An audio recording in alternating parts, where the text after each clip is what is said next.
Hello days welcome back to TVC. ஐக்கு பார்த்தோம் அப்படின்னா அவங்களோட 12 சீரிஸ் பற்றி ஆல்ரெடி நிறைய விஷயங்கள் போயிட்டு இருந்தது. நவம்பர் 7th வந்து ஃபோன் சைனாவில் கன்ஃபார்ம் லான்ச் அப்படிங்கிறதும் மோர் தென் கன்ஃபார்மான நியூஸாக இருந்தது.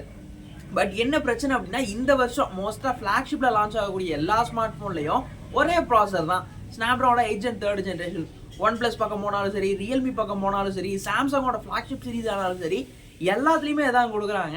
இந்த ஐக்குமே இதே சிப்ஸை யூஸ் பண்ணி தான் வந்து ஃபோன்ஸ் வந்து எடுத்துகிட்டு வர போகிறாங்க அப்படிங்கிற நியூஸையும் கன்ஃபார்ம் பண்ணிட்டாங்க. மோஸ்ட் தென் நல்ல விஷயங்களாக இருக்கும். பட் ப்ரீவியஸாக இருக்கக்கூடிய எல்லா ஃப்ளாக்ஷிப்பை விட ஐக்கோ என்ன மாதிரி டிஃபரன்ஸான விஷயங்களோட ஸ்மார்ட் ஃபோன்ஸ் எடுத்துகிட்டு வர போகிறாங்க, என்ன ப்ரைஸிங் எடுத்துகிட்டு வர போகிறாங்க, சைனாவில் நவம்பர் 7th லான்ச் ஆகுது, இந்தியாவில் இந்த ஸ்மார்ட் எப்போ லான்ச் ஆகும், என்ன ஏது, இந்த மாதிரி இருக்கக்கூடிய கன்ஃபியூஷன். அண்ட் 12 சீரிஸில் 2 ஸ்மார்ட் ஃபோன் இருக்குது, 12 ப்ரோ. இந்த 2 ஸ்மார்ட் ஃபோன் என்னென்ன டிஃப்ரென்ஸ் இருக்க போது, தென் இந்தியாவோட ப்ரைஸிங்கில் இது என்ன மாதிரி எடுத்துகிட்டு வருவாங்க, இந்த மாதிரி விஷயங்கள்லாம் சேர்த்து தான் இந்த ஒரு வீடியோ வந்து இருக்க போது. பார்த்து முடிச்சுட்டு பிடிச்சிருக்கு அப்படிங்கிற பட்சத்தில் மறக்காம லைக், ஷேர், சப்ஸ்கிரைப்லாம் தட்டி விடுங்க. ஐக்கோட 12 சீரிஸ் பொறுத்த வரைக்கும் லுக் தான் அப்படிங்கிறத கன்ஃபார்ம் பண்ணிட்டாங்க. தென் ஃபோன் பார்க்க ஒரு மாதிரி டிஃப்ரெண்ட்டாக நல்லாவே இருக்கு. பாக்ஸியான பேட்டர்ல இருந்தாலும் லைட்டாக ஒரு மாதிரி அந்த ஒரு ஆரஞ்சு கலரை பார்க்கும்போது லைட்டாக லெதர் இருக்கிற மாதிரி ஒரு ஃபீல் இருக்கு. பட் அஃபிஷியலாக என்ன மெட்டீரியல் அப்படிங்கிறது பெருசாக இப்போதைக்கு தெரியல. பட் அஃபிஷியல் லுக்கு கன்ஃபார்ம் பண்ணிட்டாங்க. பேக்ல இருக்கக்கூடிய அந்த கேமரா மாடல் நல்லா இருந்தது. ஒரு 3 கேமராஸோட செட்டப் கொஞ்சம் யூனிக்காக தனியாக வந்து அந்த ஃபோனை காட்டுற அளவுக்கு இருந்தது. அண்ட் ஃப்ரண்ட்ல ஒரு விஷயம் தெரிய வந்தது, இது ஒரு கவுட் டிஸ்பிளேஸ் இருக்க போகுது அப்படின்னு சொல்லிட்டு. இந்த டிஸ்பிளேஸ்க்கு பயங்கரமாக மெனக்கட்டிருக்காங்க சொல்லணும். ஐக்கோட 12 ஆகட்டும் 12 ப்ரோ ஆகட்டும் ரெண்டுலேயுமே தாறுமாறு டிஸ்பிளே செக்மெண்ட் தான் எடுத்துட்டு வந்திருக்காங்க. தென் இதில் வந்து ஒன்று கம்மி ஒன்று அதிகம் சொல்லவே முடியாது. 2 டிஸ்பிளேவும் ஏதோ ஒரு வகையில் ஒன்னோட இன்னும் பெட்டராகவே இருந்தது அப்படின்னு தான் சொல்லணும். 12லையும் சரி 12 ப்ரோலையும் ரெண்டுமே ஒன்றுக்கு ஒன்று சலச்ச டிஸ்பிளேஸே கிடையாது. ஐக்கோட 12 அப்படின்னு வரும்போது இங்க இருக்கக்கூடிய டிஸ்பிளேஸ் அப்படின்னு பார்த்தோம்னா 1.5K ரெசல்யூஷன்ல OLED டிஸ்பிளேஸ் எடுத்துட்டு வந்திருக்காங்க. 144 ஹெர்ட்ஸ்க்கான ரெஃப்ரெஷ் ரேட் இருக்கு. அதே நேரத்தில் 2160 ஹெர்ட்ஸ்க்கான PW டிம்மிங், 3000 பீக் பிரைஸ் லெவல்ல ஒரு டாப் அண்டான OLED பேனல் எடுத்துட்டு வந்திருக்காங்க. தென் இவங்களும் அந்த BOE அப்படிங்கிற பிராண்டோட கொலாப் பண்ணி இந்த டிஸ்பிளேவை ஆப்டிமைஸ் பண்றாங்க. ஆல்ரெடி பார்த்தோம் அப்படின்னா OnePlusோட 12 பத்தி சொல்லும்போது சொல்லியிருந்தேன். OBE அப்படின்னு சொல்லிட்டு ஒரு கம்பெனி இருக்காங்க, அவங்களோட கொலாப் பண்ணி டிஸ்பிளேஸ் எடுத்துட்டு வராங்க. தென் இவங்களும் அதே தான் பண்றாங்க. அதே அப்படியே நமக்கு ப்ரோ வெர்ஷன்ல பார்த்தோம் அப்படின்னா இருக்கக்கூடிய டிஸ்பிளே 2K ரெசல்யூஷன்ல சாம்சங்கோட E7 AMOLED எடுத்து இருக்காங்க. இதுலயுமே 144 ஹெர்ட்ஸ்க்கான ரெஃப்ரெஷ் ரேட் இருக்கு. 2700 நிட்ஸ்க்கான பீக் எண்டான பிரைட்னஸ் லெவலும் கொடுத்துருக்காங்க. தென் அடுத்து நமக்கு சாம்சங்கோட S24 அல்ட்ரால கூட கிட்டத்தட்ட இந்த டிஸ்பிளே செக்மெண்ட் தான் பார்க்க போறோம். அந்த டிஸ்பிளேஸ் தான் இங்க எடுத்துட்டு வந்திருக்காங்க. மோர் தென் குவாலிட்டி வந்து பயங்கரமா இருக்கும். தென் உங்களுக்கு வந்து இதுல டிஃபரன்ஸ் அப்படின்னு பார்த்தோம்னா ரெசல்யூஷன்ல டிஃபரன்ஸ் இருக்கு. சாம்சங்கிறது இன்னும் கொஞ்சம் எக்ஸ்ட்ரா ஒரு பியூட்டி தான் ப்ரோ மாடலுக்கு அப்படின்னு தான் சொல்லணும். ஐக்கோ சீரிஸ் பொறுத்த வரைக்கும் இவங்க கேமராஸ்க்கு பெருசா மெனக்கட மாட்டாங்க. இவங்க கேமிங் சீரிஸ், நாங்க கேமரா லிமிடேஷன்ஸா தான் கொடுப்போம், அதுவும் நீட்டா இருக்கும், ஆனா பெருசா வந்து நீங்க எதிர்பார்க்குற அளவுக்கு இருக்காது அப்படிங்கிறது தான் வந்து ஐக்கோட ஒரு கான்செப்ட். தென் இந்த பொசிஷன் பார்த்தோம் அப்படின்னா ஐக்கோல இருக்கக்கூடிய அந்த 3 கேமராஸும் ஒர்த்தா கொடுத்துருக்காங்க. சென்சார்ஸையும் மென்ஷன் பண்ணியிருக்காங்க. தென் என்னன்னா பிரைமரியா ஆம்னிவேஷனோட 50 மெகா பிக்சல் எடுத்துருக்காங்க. அண்ட் ஒரு 50 மெகா பிக்சலுக்கான அல்ட்ரா வைட், அது என்ன சென்சார்னு கரெக்டாக மென்ஷன் பண்ணல. அண்ட் ஃபைனலாக பார்த்தோம் அப்படின்னா ஒரு 64 மெகா பிக்சலுக்கான டெலிஃபோட்டோ லென்ஸ், 3xக்கான ஆப்டிகல் ஜூம், 100xக்கான ஹைப்ரிட் ஜூமும் வந்து கொடுத்துருக்காங்க. தென் இதுவுமே ஆம்னிவேஷனோட சென்சார். மோஸ்ட்டாக டெலிஃபோட்டோ எல்லாருமே ஆம்னிவேஷன், எல்லா பிராண்ட்ஸுமே விவோட X100 ஆகட்டும், ரியல்மி ஆகட்டும், இவங்க எல்லாருமே ஆம்னிவேஷன் பக்கம் தான் போகிறாங்க. தென் இவங்களும் அதான் எடுத்துகிட்டு வந்திருக்காங்க. பட் பிரைமரியாகவும் ஒரு 50 மெகாபிக்சலுக்கான ஆம்னிவேஷன் சென்சாரோட எடுத்துகிட்டு வந்திருக்காங்க. ஆப்டிமைசேஷன் வரைக்கும் நமக்கு தெரியும், மினிமம் 8K ரெசல்யூஷன் வரைக்கும் ஃபோட்டோஸ் இருக்கும் அப்படிங்கிறது இருக்கு. தென் ஆல்ரெடி விவோட சப் பிராண்ட் அப்படிங்கிறதுனால நமக்கு வீடியோவோட ஸ்டேபிலிட்டி இதெல்லாம் ஓரளவுக்கு டீசெண்டாக இருக்குன்னு தெரியும். பட் ஒரு டாப் எண்டாக நீங்கள் இந்த ஃப்ளாக்ஷிப்ஸில் கேமராஸுக்கு தான் வந்து எக்ஸ்பெக்ட் பண்ணுறீங்க அப்படின்னா கேமராஸ் வந்து சாட்டிஸ்ஃபைட் பண்ணும். பட் ரொம்ப எல்லா பிராண்டோட டாப் எண்டாக இருக்காது. இதோட ஒரு டாப் எண்ட் பக்கம் அப்படின்னா இதோட பர்ஃபார்மன்ஸ் பார்ட் தான். ஐக்கோட 12 சீரிஸ்ல 12 ஆகட்டும் 12 ப்ரோ ஆகட்டும் 2 ஸ்மார்ட் ஃபோன்லையும் ஒரே ப்ராசஸர் இருக்க போதுங்கிறத கன்ஃபார்ம் பண்ணிட்டாங்க.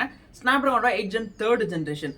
மோர் தென் எல்லா ஃபிளாக்ஷிப்ஸ்லையும் இதே தான் இருக்க போகுது. பட் எல்லா ஃபிளாக்ஷிப்ஸோட சிங்கிள் கோர் மல்டி கோர் பர்ஃபார்மன்ஸ்ல ஐக்கோட 12 சீரிஸ் பயங்கரமான ஹியூஜ் வந்து இருக்கு அப்படிங்கிற மாதிரி 91 மொபைல்ஸ் ஆக்சுவலாக லீக் பண்ணியிருந்தாங்க. ஒரு சிங்கிள் கோர் பர்ஃபார்மன்ஸ்ல பார்த்தோம் அப்படின்னா பர்ஃபார்மன்ஸ் ரொம்ப ஹை எண்டா இருக்கிறது ஃபிளாக்ஷிப்ஸ்லேயே ஐக்கோட 12 சீரிஸ்க்கு அப்படிங்கிற கிளைமிங்ஸ் இப்போ இருக்கு.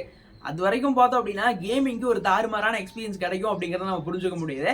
தென் அது மட்டும் இல்லாமல் கேமிங் அப்படின்னு வரும்போது ஐக்கோ கிட்ட பிடிச்ச இன்னொரு விஷயம் அவங்களோட லிக்விட் சேம்பர் டெக்னாலஜியில் அவங்க ஒர்க் பண்ணுற விதம். மற்ற பிராண்ட்ஸை விட விவோவாகவே இருந்தாலும் இந்த ஹீட்டிங் இஷ்யூ கண்ட்ரோல் பண்ணுறது, ஆப்டிமைஸ் பண்ணுறது, இந்த மாதிரி விஷயங்களில் கண்டிப்பாக வந்து ஐக்கோ ஒரு நல்ல ஸ்டெப் அப் தான் பண்ணிட்டு இருக்காங்க. அதனால liquid chamber and wafer chamber cooling டெக்னாலஜியில் பெஸ்ட்டாக இருப்பாங்கன்னு எக்ஸ்பெக்ட் பண்ணலாம். அது மட்டும் இல்லாமல் கேமிங்க்கு 4D வைப்ரன்ஸோட வைப்ரன்ஸ் வந்து இருக்கும். கேம் விளையாடும்போது இன்டென்ஸாக அதோட ஃபீலிங் வந்து பெட்டர் பண்ணுறாங்க. அந்த 4D வைப்ரேஷன் மோட்டார்ஸ் வந்து இன்ஸ்டால் பண்ணியிருக்கோம் அப்படிங்கிற கிளைமிங்ஸும் வந்து கொடுத்துருந்தாங்க. தென் இது ஃபாஸ்ட் சார்ஜிங் பேட்டரிஸ் அப்படிங்கிற கான்செப்ட் வரும் போல மோஸ்ட் வந்து தெரிய வந்த லீக் என்னன்னா ரெண்டு ஃபோன்ஸ்லயும் வந்து பேட்டரிஸ் கிட்டத்தட்ட ஒரே லெவலாக தான் இருக்கும் அப்படிங்கிறதா. ஃபாஸ்ட் சார்ஜிங்கும் ரெண்டும் சிமிலரா 120 வாட்ஸ்க்கான ஃபாஸ்ட் சார்ஜிங் இருக்கும் அப்படிங்கிறதா ஓவரால் ரூமர்ஸா இருக்கு. பட் ப்ரோ மாடலுக்கு கொஞ்சம் எக்ஸ்டர்னபிளா ஏதாவது இருக்குமா, ஒன்று வயர்லெஸ் சார்ஜிங் ஏதாவது எக்ஸ்டர்னபிளா கொடுப்பாங்களா, இல்ல 240 வாட்ஸ்க்கு இது எக்ஸ்ட்ரா கொடுப்பாங்களான்னு தெரியல. பட் மோஸ்ட் ரூமர்ஸ் என்ன அப்படின்னா ரெண்டுமே 120 வாட்ஸ்க்கான ஃபாஸ்ட் சார்ஜிங் இருக்கும் அப்படிங்கிறதா.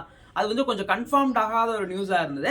பட் பேட்டரிஸ்னு பொறுத்த வரைக்கும் நமக்கு ப்ரோ மாடலில் ஒரு 5100 mAhம், நார்மல் 12 மாடலில் பார்த்தோம் அப்படின்னா ஒரு 5000 mAhக்கான பேட்டரிஸும் இருக்கும் அப்படிங்கிறது. மோஸ்ட் இப்போ சைனீஸ் மார்க்கெட் லான்ச் ஆகக்கூடிய எல்லா ஸ்மார்ட் ஃபோன்ஸ்லையும் அந்த ரேம் ஸ்டோரேஜ் அண்ட் பேட்டரியில் இருக்கக்கூடிய mAh ஃபாஸ்ட் சார்ஜிங்கில் தான் டிஃப்ரென்ஸ் காட்டுறாங்க. தென் இங்கேயுமே அதான் இருக்க வாய்ப்பு அதிகமாக இருக்குது.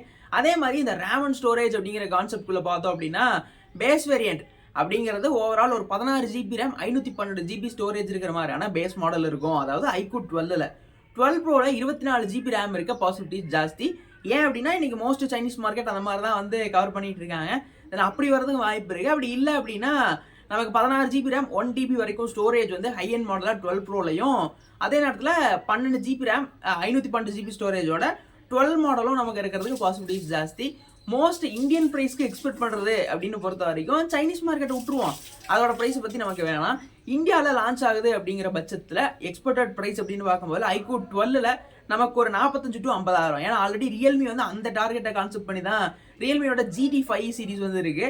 ஒரு 45 to 50K செக்மெண்ட்குள்ள அந்த ஒரு செக்மெண்ட்டுக்கு காம்படிட்டர் ஆகும். அடுத்து ப்ரோ மாடல் பார்த்தோம் அப்படின்னா ஒரு 60,000 ரூபாய் நமக்கு ஒன் பிளஸுக்கு கொஞ்சம் காம்படிட்டராகவும் இருக்கிற மாதிரி வந்து இருக்கும் அப்படிங்கிற ஒரு லெவல் ஆஃப்லையும் ப்ரைஸ் இருக்க வாய்ப்பு இருக்குது அப்படிங்கிற மாதிரி. அண்ட் லான்ச் அப்படின்னு பொறுத்த வரைக்கும் மோஸ்ட் ரூமர்ஸ் படி டிசம்பரோட ஃபர்ஸ்ட் வீக்லேயே ஃபோன் லான்ச் ஆக பாசிபிள் ஜாஸ்தி. ஏன்னா டிசம்பர் தான் மோஸ்ட் குளோபல் கண்ட்ரீஸ்க்கு பார்க்கும்போது இந்த கிறிஸ்மஸ் ஃபெஸ்டிவல்ஸ் வந்து ரொம்ப ஹை எண்டாக பார்க்குறாங்க.